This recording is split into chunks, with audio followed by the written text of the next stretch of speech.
Hello. This is Nathan Clark coming to you from my classroom. I was originally just gonna make this a paper outline, but I said nope. When I found out I can do a video, I would much rather do a video. So who is ever watching this, hello, and welcome to my room. I'll get more into the philosophy of my teaching style momentarily, but I wanted to do a brief tour of my room. Currently, we're doing student-led conferences today. My room has a little bit of a setup. Also, keep in mind, my room serves kind of more as like an office, kind of like intervention space for our English language learner students. So, yeah, let's go ahead and begin. So here's my door. I've got my Halloween decorations up, and just kind of trying to make the place give kind of my own flair, my own personality. I really believe that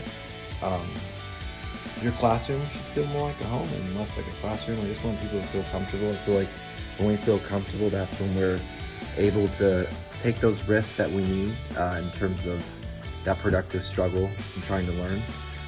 This is my Sonic Ghost. I was never allowed to have one of these when I was younger. My mom thought that they were extremely annoying. I've hung this up in my doorway since my birthday on the 28th, because I just say that's the marking of spooking season. They'll give you a little preview of my Sonic Ghost. Yep. Never allowed to have one of those when I was a kid. But I think that that's like a really good way of like linking that to, you know, the students. Is like, that's one thing that I was really fond of in my childhood, and I'm able to have it as an adult because I'm a kid at heart.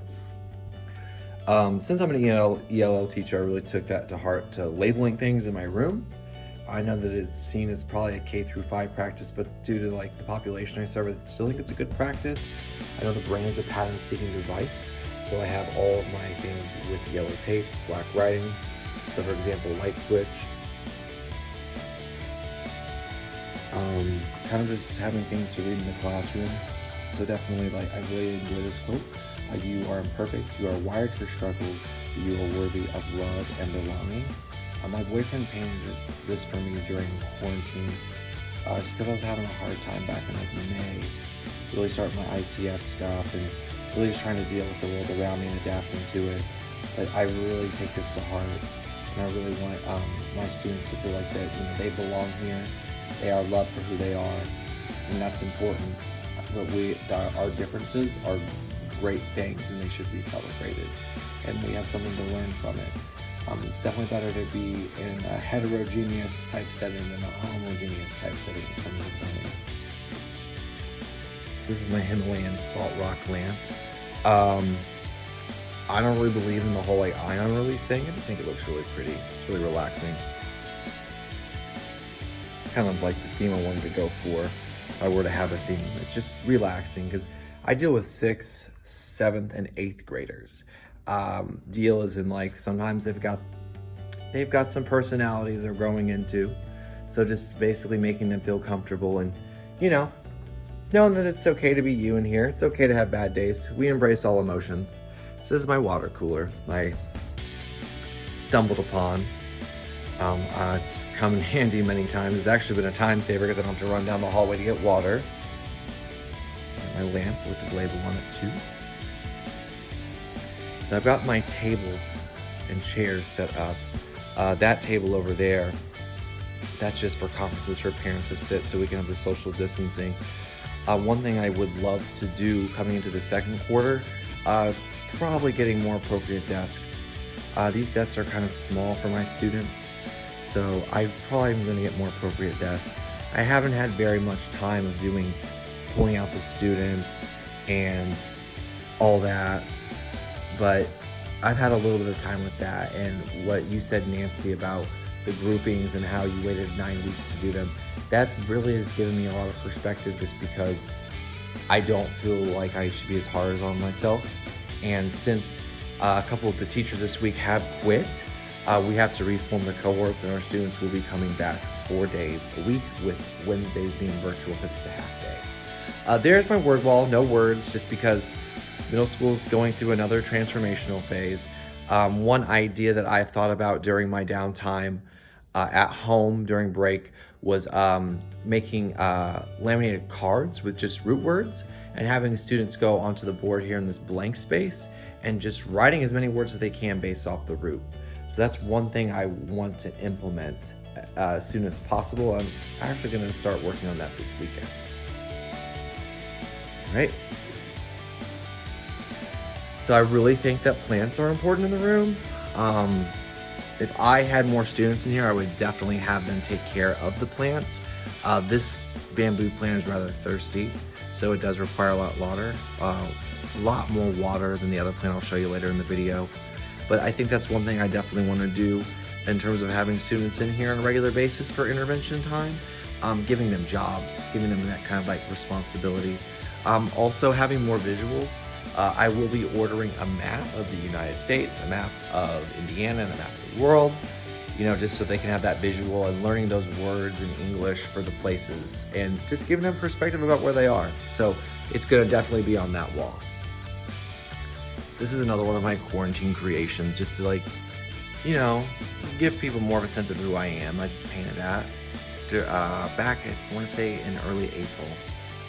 So yeah, that was fun. This lights up different colors, my little moon lamp. I don't have it turned on right now because unfortunately it is dead. I have not been able to charge it this week. I've just not remembered it. I've been very busy, but it lights up different colors. I usually have it in a blue or green or a purple. I want to go for more of a relaxing vibe here in this room, which brings me over to my lava lamp. Even the purple and the blue, kind of like those relaxing, cool colors. Just a very calming space. This is my book cart that was in this room. This used to be a storage room. So one thing I'm doing now is going through some of these books and seeing if I could use them to help build up my Lexile levels of my lower level English language learners. Going back into kind of like, I guess you can call it a theme of like with the art, having kind of like cool colors. This is a print that I bought at a coffee shop a few years ago from a local artist. So this was my old desk. I decided to keep it just to have like my little auxiliary desk. We got new desks this week. This TV actually doubles as a computer monitor. I will be implementing it more with my students, but I also have a projector and I have a screen as well. It's my little workspace. This clipboard I actually found in the room, so reduce, reuse, recycle for sure. I love this clipboard. I love the idea of saying I'm a clipboard teacher. I think it's very, very, very helpful. Since I'm kind of like wandering around from room to room, I do try to carry extra supplies for students like pre-sharpened pencils. I usually have highlighters and whatnot inside of that as well. So that's been really, really helpful. And just taking down my notes from today's conferences. I'm all about doing the digital format, but I am still a firm believer in putting down things with pencil and paper. Commit it to memory, definitely better. I have different colored pens for color coding as well. I really enjoy my pastel highlighters. Once again, calming kind of colors. And then here is my bookcase. I have my deck of cards there. I haven't been able to implement them with very many activities, but I'm planning on doing something with them with my students. They're actually pretty neat. But I'm actually considering buying just a standard deck of cards just because they're familiar with it. These are just really trippy, artsy kind of a deck, but I digress. And then my aloe plant, I really love it. This gives my room kind of like that green space, but yeah, that's basically the tour of my room. But I'm definitely a firm believer in trying to have kind of a relaxing environment for our students. I know that we work with a lot of students that are high trauma, and definitely language acquisition can be a very stressful thing as well. Just because if you're doing it from a content-based standpoint, there's a lot of pressure there, especially with middle schoolers. Some of my goals that I want to try to implement just for like my classroom and have more intervention time, trying to kind of like establish more norms that are not necessarily verbal, more gesture-wise. One thing I'm working on now, just because I'm more familiar with my students, is what kind of visuals are going to be beneficial to them. Not even just with lesson planning, but having things in my room that just prime their mind for learning. That is going to be extremely important. Now I want to talk more about the things that I necessarily can't show. Talking about like student engagement in an online classroom. The one thing that I really liked doing was just playing the music in the morning in the meeting, having kids come in Eventually, I'd have a student who'd come in and I'd make them co-hosts, and they would let the students in throughout the morning. Let's say if I had to do a Call of Duty. Just going back into another philosophy of mine on managing is I think that they deserve an opportunity to be treated like adults, to be treated like people.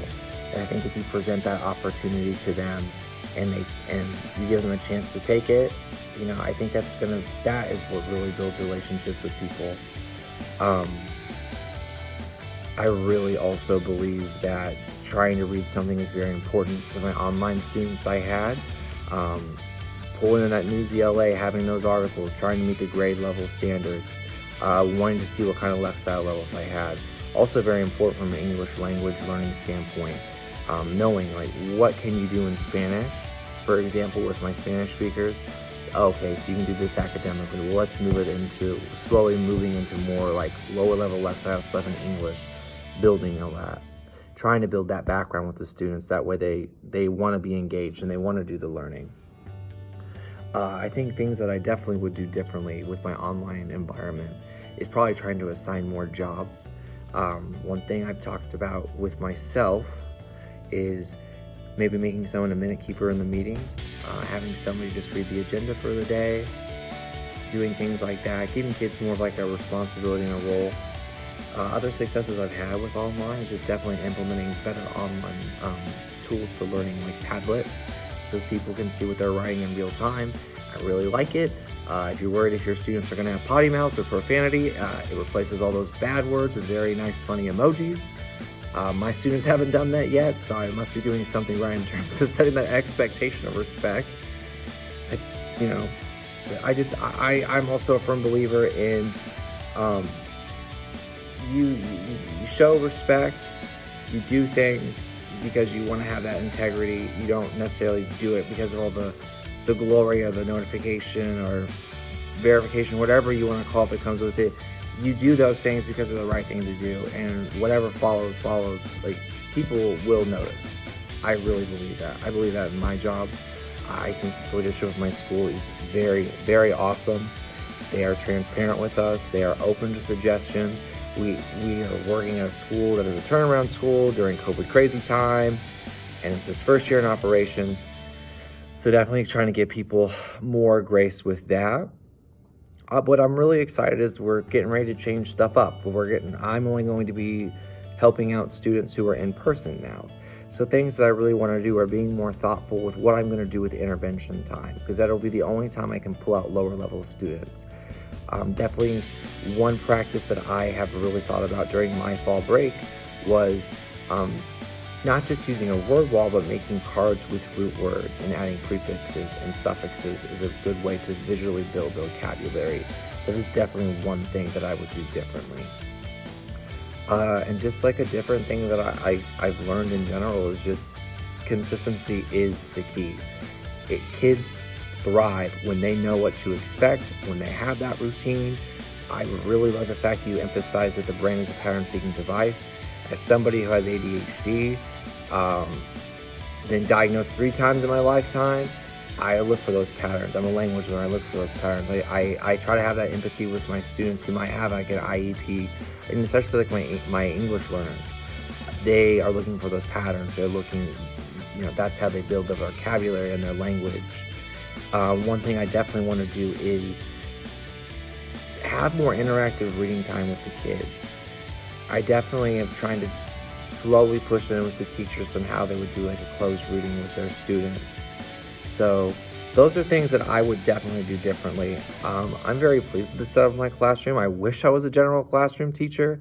My long-term goal basically is to get my master's in ELL and eventually work towards being either a 3rd grade teacher or a 6th grade teacher in English language arts and social studies. This video is very long-winded. I do apologize, but I am very, very thankful that you stuck around and watched it. And I can't wait to make great things happen. Thank you.